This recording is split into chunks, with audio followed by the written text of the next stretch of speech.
Hello students, so we were doing unit first some basic concept of chemistry of class 11th. तो आज हमारा topic है measurement and significant figures.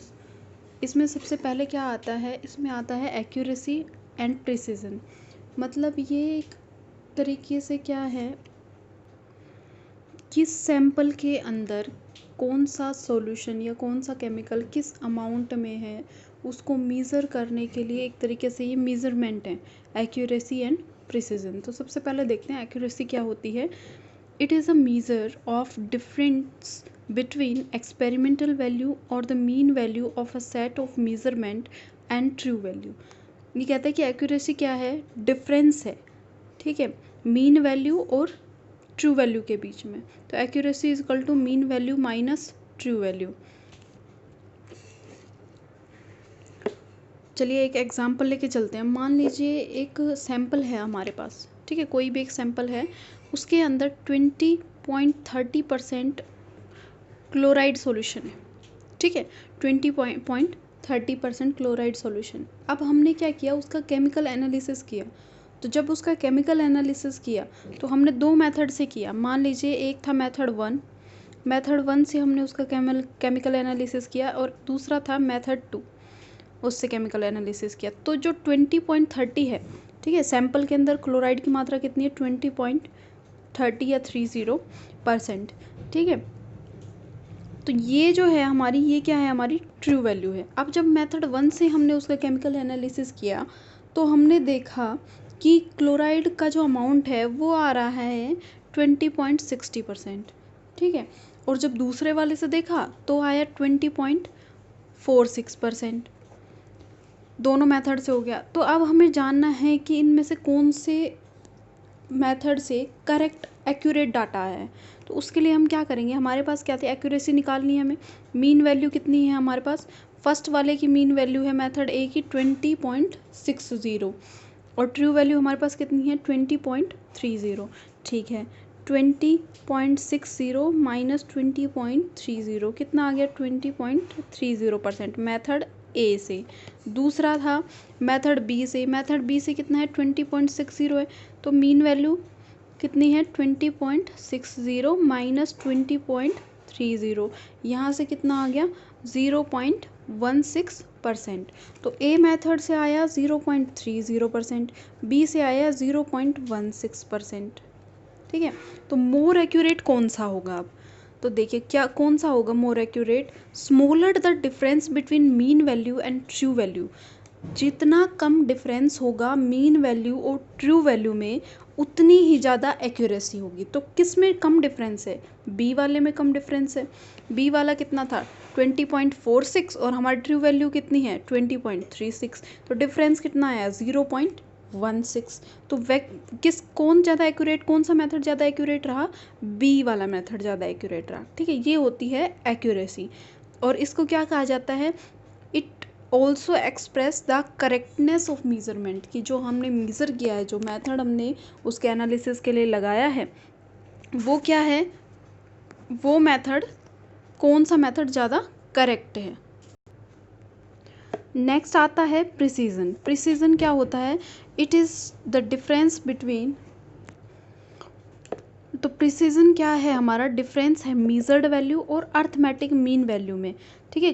किसी भी series का मीज़रमेंट करते हैं तो उसमें उसकी अर्थमेटिक वैल्यू और मीजर्ड वैल्यू में जो डिफरेंस होता है, जैसे precision is equal to individual value minus arithmetic mean value. इसमें अर्थ में जो हमारी इंडिविजुअल वैल्यू क्या है, वो मीजर्ड वैल्यू है, ठीक है.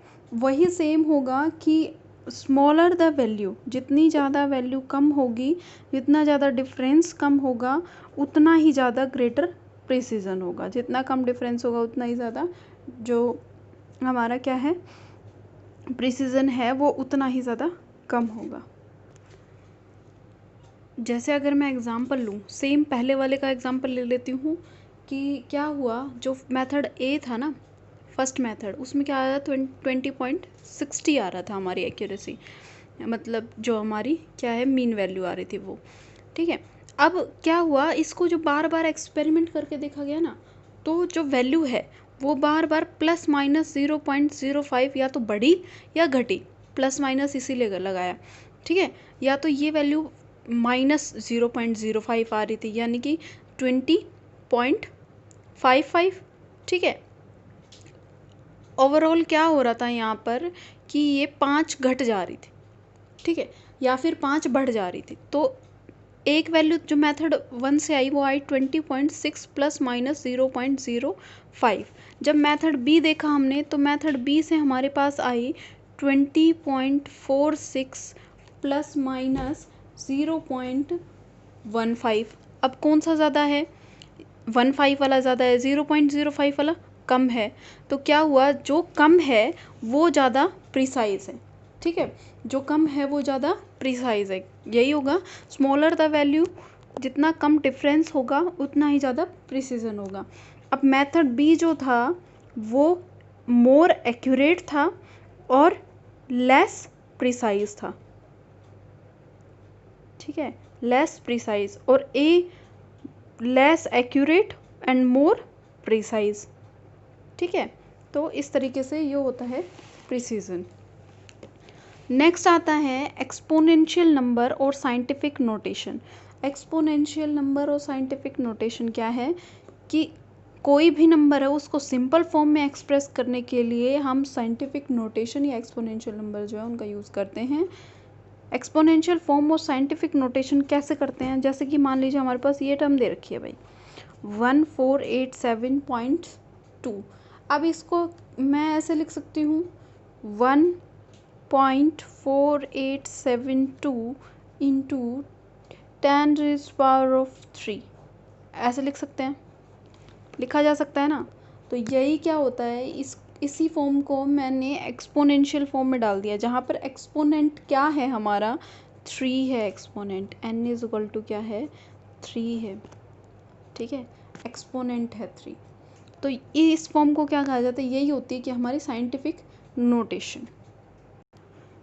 अब देखिए ये जो साइंटिफिक नोटेशन टर्म्स होती है इनके अंदर एडिशन और सब्सट्रैक्शन आता है और मल्टीप्लिकेशन एंड डिवीज़न आता है। एडिशन और सब्सट्रैक्शन के अंदर क्या रूल होता है, मान लीजिए ये टर्म हमारे दे रखी है, ठीक है, तो इसको हम अगर ऐड करते हैं तो क्या होगा, जो एक्सपोनेंशियल फॉर्म है वो बिल्कुल सेम की सेम ही आ जाएगी, ठीक है, सेम आ जाएगी क्योंकि सेम है, 10⁻⁴ है, इधर भी 10⁻⁴ है, तो क्या आ जाएगी 10⁻⁴ सेम। और इनको हम क्या कर देंगे, प्लस कर देंगे, ठीक है, तो प्लस करेंगे, यहाँ से क्या आ जाएगा 4.5942 मल्टीप्लाई बाई 10⁻⁴, ठीक है, 45942 मल्टीप्लाई बाई 10⁻⁴, ये हो गया इसका एडिशन।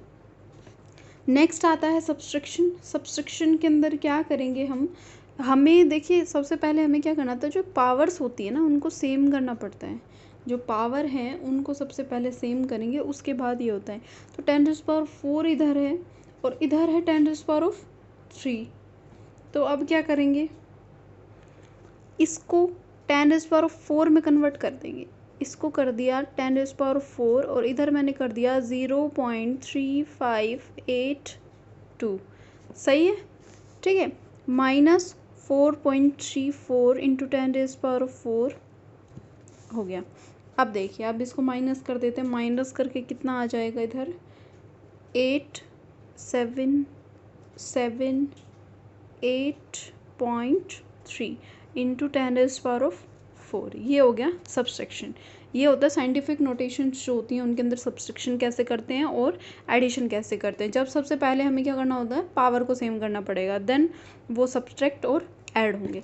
उसके बाद आता है हमारे पास मल्टीप्लिकेशन एंड डिवीज़न। मल्टीप्लिकेशन और डिवीज़न में क्या होता है कि जो वैल्यूज़ होती हैं, ठीक है, जो एक्सपोनेंट्स होते हैं वो वैल्यूज़ क्या हो जाती हैं, वो वैल्यूज़ जब मल्टीप्लाई करते हैं तो प्लस हो जाती है और जब डिवाइड करते हैं तो माइनस हो जाती है। सिर्फ वैल्यूज़ का फ़र्क है और कुछ भी फ़र्क नहीं है, वैल्यूज़ सही होनी चाहिए, बाकी सब क्लियर हो जाता है, ठीक है। जब अगर मल्टीप्लाई करते हैं तो जो एक्सपोनेंट वैल्यू हैं वो प्लस हो जाएंगी आपस में, डिवाइड करेंगे तो माइनस हो जाएगी आपस में, क्लियर है, ठीक है। अब अगर हम इसको एक एग्जांपल लेके देख लेते हैं। चलिए यहाँ से मैं कर रही हूँ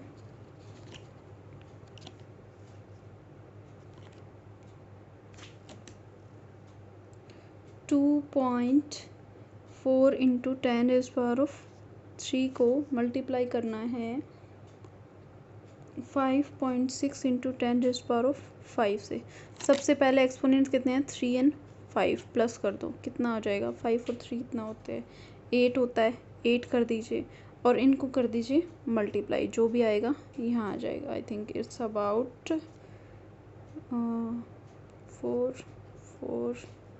13.44 मल्टीप्लाई बाई 10⁻⁸। तो इस तरीके से हो जाएगा। और अगर डिवाइड करते हैं तो क्या होगा? 5 में से 3 माइनस हो जाएगा, 10⁻² आ जाएगी और जो भी आएगा आगे वही। ठीक है, तो ये हो गया हमारा किन की बात? Accuracy, precision, scientific notation. अब नेक्स्ट टॉपिक आता है सिग्निफिकेंट फिगर। सिग्निफिकेंट फिगर क्या होता है? Significant figure in a number are all the certain digit plus 1 doubtful digit. मतलब डेसिमल पॉइंट्स में होते हैं ये नंबर, इनके अंदर कुछ जो होती हैं सर्टेन डिजिट होती हैं और एक डाउटफुल नंबर प्लस में होता है। ये जो हैं 23, ये कैसे हैं? करेक्ट नंबर हैं। 5 पॉइंट के बाद है, ठीक है, कैसा है? डाउटफुल है। ठीक है, तो सिग्निफिकेंट फिगर क्या हुए? एक ऐसा नंबर जिसके अंदर कुछ सर्टेन डिजिट होती है और प्लस एक डाउटफुल डिजिट होती है। अब देखिए जो सिग्निफिकेंट फिगर हैं उनको कैसे काउंट किया जाता है। मान लीजिए हमारे पास ये दे रखा है, कोई डेसिमल पॉइंट्स में ये कोई डिजिट दे रखी हैं 3.132। कितने सिग्निफिकेंट फिगर है? सबको काउंट कर लीजिए। 1 2 3 4, 4 सिग्निफिकेंट फिगर। ठीक है, 4 सिग्निफिकेंट फिगर। नेक्स्ट देखिए 3.005 कितने हैं? 1 2 3 4, 4 सिग्निफिकेंट फिगर अगेन। 0.0052 कितने सिग्निफिकेंट फिगर हैं? 2 सिग्निफिकेंट फिगर हैं। अगर किसी भी डेसिमल पॉइंट वाली चीज़ में अगर स्टार्टिंग में डेसिमल हो, ठीक है, तो वो डेसिमल काउंट नहीं होती। ये रूल है किसका? सिग्निफिकेंट फिगर्स का। अगर स्टार्टिंग में डेसिमल से पहले या डेसिमल के बाद में, स्टार्टिंग में डिजिट से पहले अगर 0 हैं तो वो सिग्निफिकेंट फिगर में काउंट नहीं होती। तो कितने सिग्निफिकेंट फिगर हैं? 2, 5 एंड 2, दिस वन सॉरी 243.00। इसमें कितने हैं? पीछे अगर डेसिमल के बाद अगर 0 होती हैं तो उनको काउंट किया जाता है सिग्निफिकेंट फिगर में। कितनी हैं? 2 हैं। ये कितने हैं? 3। टोटल कितने हो गए? 5 सिग्निफिकेंट फिगर्स। ओके, अब बात करते हैं सिग्निफिकेंट फिगर के एडिशन की। देखिए हमारे पास दे रखा है 7.23, जिसमें कितने सिग्निफिकेंट फिगर हैं? 3। 2.1 2 significant figures. 0.312 3 significant figures, because 0 तो काउंट होगा ही नहीं। ठीक है, प्लस करना है, इसको ऐड कर दिया। सिंपल ऐड अप कर दीजिए। यहाँ से आ गया 2, यहाँ आ गया 4, यहाँ आ गया 2 3 3 6.9 9.642। अब देखिए इसके अंदर कितना सिग्निफिकेंट फिगर है? 4 सिग्निफिकेंट फिगर हैं। बट हमारा जो आंसर आएगा वो लोवेस्ट सिग्निफिकेंट फिगर्स का आएगा, जिन डिजिट्स को हम ऐड कर रहे हैं। लोवेस्ट कितने थे हमारे? 2 थे। तो जो आंसर है वो भी हमें लिखना पड़ेगा सिर्फ 2 ही सिग्निफिकेंट फिगर्स में, 9.6 आंसर आ जाएगा। ओके, देन आता है सब्सट्रैक्शन। सब्सट्रैक्शंस में भी सेम ही होगा। क्या होगा सेम? हमें ये देखना होगा कि कितने डेसिमल के ऊपर, ठीक है, डेसिमल के बाद कितने सिग्निफिकेंट फिगर हैं, तो उसके बेसिस पर हमें आंसर निकालना होगा। इसमें सब्सट्रैक्शन का ये रूल होता है।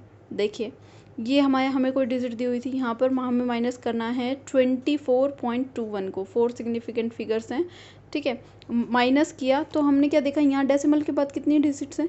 2 डिजिट्स हैं। लोवेस्ट यही है, यही है। तो जो आंसर आएगा वो भी कितना आएगा? 2 डिजिट का आएगा। देन आता है मल्टीप्लिकेशन। मल्टीप्लाई करेंगे 5.1028 मल्टीप्लाई बाई 1.30। कितने डिजिट? 2 डिजिट। डेसिमल के बाद यहाँ कितने डिजिट आएंगे आंसर में? 2 डिजिट आएगी।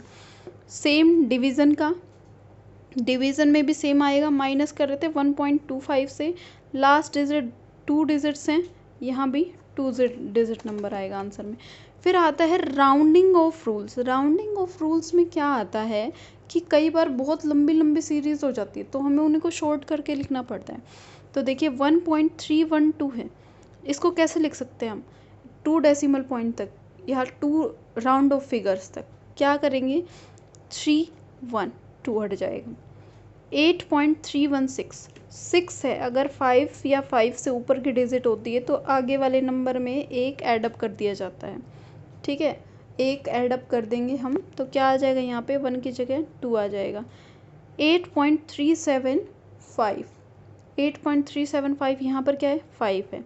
8.365 यहाँ पर क्या है, 5 है। अब देखिए हुआ क्या, 8.375 पर हमने कर दिया 8.38 यानी कि 7 के अंदर एक प्लस कर दिया, लेकिन 8.365 वाले में हमने 5 हटा दिया लेकिन 6 में एक प्लस नहीं किया। ऐसा क्यों? ऐसा इसलिए क्योंकि इवन नंबर के केस के अंदर जो प्रीसीडिंग डिजिट होती है वो अनचेंज्ड रहती है इवन नंबर के केस में, और ओड नंबर के केस में हम उसके अंदर एक प्लस कर देते हैं। 7 क्या था हमारा, ओड नंबर था, ठीक है, ओड था, पीछे क्या था 5, ये सिर्फ 5 के केस में है, ठीक है, 5 के केस में ओड था इसलिए हमने इसमें क्या कर दिया +1। 6 क्या है, इवन नंबर है, ठीक है, और पीछे क्या है 5 है तो इसलिए हम 5 हटा देंगे, बट इसके अंदर 1 प्लस नहीं करेंगे। सिर्फ ओड नंबर में ही 1 प्लस होता है, कब, किसके केस में, 5 के केस में, जब लास्ट में क्या हो 5 हो। ओके, तो ये थे राउंडिंग ऑफ के रूल्स। अब हमारा नेक्स्ट टॉपिक आता है डायमेंशनल एनालिसिस। डायमेंशनल एनालिसिस के अंदर हम पढ़ेंगे कि जो यूनिट्स हैं, जैसे मीटर है उसको सेंटीमीटर में कैसे कन्वर्ट किया जाता है, लीटर को डेसीमीटर में कैसे कन्वर्ट किया जाता है, इस टाइप से हम जो डायमेंशनल एनालिसिस है वो पढ़ेंगे। So that's all for today, thank you.